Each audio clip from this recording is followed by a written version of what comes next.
নবদ্বীপটা স্বাগত। প্রথমে শুনি গানের মানুষ প্রাণের মানুষের সাথে পরিচয় কি করে হলো? বিয়ের আগে আমাদের রিলেশন ছিল প্রায় 8.5 বছর।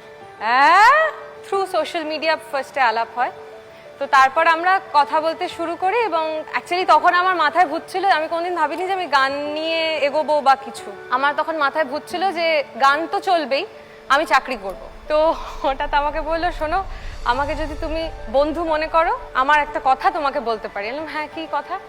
তখন আমাকে বললো যে দেখো, ভগবান তোমাকে গান করার একটা ক্ষমতা দিয়েছে, কোনো কিছু করতে গিয়ে যদি গানটা বাধা পড়ে তাহলে কিন্তু আমি সেটার প্রতিবাদ করবো, অন্য কিছুতে আমার প্রতিবাদ নেই। মানে তোর গানটার জন্য বরাবরই সাপোর্ট ছিল? ভীষণ ভীষণ ভীষণ, মানে বাবা, আমার মা আমার গানের জন্য অক্লান্ত পরিশ্রম করেছেন। তো তারপরে আমি নেক্সট লাইফটা যার সঙ্গে কাটাবো, সেও যখন দেখছি যে সমান পরিশ্রমী আমার গানের জন্য, তখন আমি বললাম যে না, একেই বিয়ে করবো। প্রথম আমি ওকে প্রপোজ করে, ভীষণ শাই। তুই প্রপোজ করেছিলি? আমি বলেছিলাম, আমি ওকে ডিরেক্ট ফোন করে বলেছিলাম যে হ্যাঁ, আমার তোমাকে ভালো লাগে, আমি ভালোবাসি তোমাকে। ও সেটা শুনে বলেছিল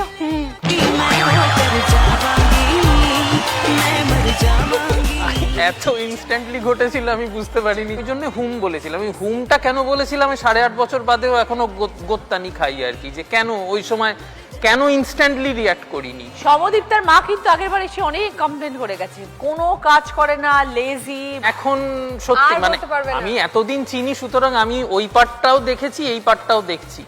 এখন ঘটনাচক্রে অনেক অন্যরকম, চাপে পড়ে। আমি একটু চেঞ্জ হয়ে গেছি, কারো চাপে পড়ে নয়। বাড়ির কাজ কিছু করিস? সব কাজ করি, আমি কোনো হেল্প রাখিনি, বলেছি আমি নিজেই ঝাড়মোছ করব, নিজেই সব করব, তাই আমি নিজেই করি। এখনো হয়ে যাচ্ছে আর হেল্প করে দেয়। না, স্বাগতাকে দেখলে মনে হয় খুব শান্ত। হ্যাঁ। ঝগড়া করলে রেসপন্স দেয় না, ঝগড়া এরকম এই না, দুদিন ওটা আগে ওই রোহনদা যেটা বলেছেন সেটাই ঠিক। না, ওই না, আমরা আমি- জেনে গেছি এখন সোশ্যাল মিডিয়ার কল্যাণে যে একজনকে চুপ থাকতে হবে। শান্তনি, অমিতাভের মধ্যে অনেক পরিবর্তন আনতে পেরেছে। কিছুটা এসেছে। Very good. As a wife, credit goes to you. হ্যাঁ, আর কিছুটা তোমারও বললাম। আর নতুন কি কি কমপ্লেন আছে বলো? আগে ভালো বলবো না আগে কমপ্লেন্টস বলবো? আগে কমপ্লেন্স বলো। আচ্ছা, আগে কমপ্লেন্টস প্রচন্ড ছটফটে, মানে এক জায়গায় তুমি বসাতে পারবে না। স্থিরতা নেই। না, বিয়ের পর তো কিছু দায়িত্ব বাড়ে, তাই তো সারাক্ষণ টোটো করে বেড়ালে হবে? এখানেই এসেই সংঘশ্রীর গায়ে চা ফেলে দিয়েছে, এত ছটফটে। পুরো এরকম পেছন দিক দিয়ে এরকম চারা ফেলে দিল। এ মা! আমার সাথেই হয়, আর সেটা ভেবে দেখো আমার সাথেই হয়। অনেকবার তোমার সরি সাথে বলেছি হয়নি, ও বলে ও এরকমই করে। ওই ছোটবেলা থেকে ক্ষমা করেই এসেছিল। বাড়িতে দ্বন্দ্ব থাকবে না। তোমাদের শুটিং তো জানো কি মানে হেকটিক, 9টা 10টার আগে প্যাক আপ হয় না। তারপরে লোকের কি কাজ থাকতে পারে বলো? কি কাজ আছে জানো? একটা খেলার টিম আছে ইন্ডাস্ট্রির সব ফ্রেন্ডসদের নিয়ে, তারপরে রাত 9টা থেকে রাত 1টা অবধি ক্রিকেট খেলা খেলে। প্যাকআপের পর থেকে তারপর প্র্যাকটিসটা হয় সপ্তাহে 2 দিন। ও সেটা রাত্রি 1টা অবধি চলে? 1টা 2টো অবধি খেলা কি চলবে। বলো?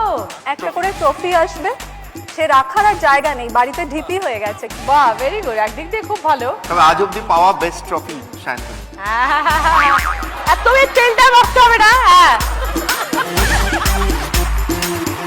ওই তেলটা করার দরকার নেই। এটা একদম পেটেন্ট। বাটারিং, নেক্সট হচ্ছে বাটারিং।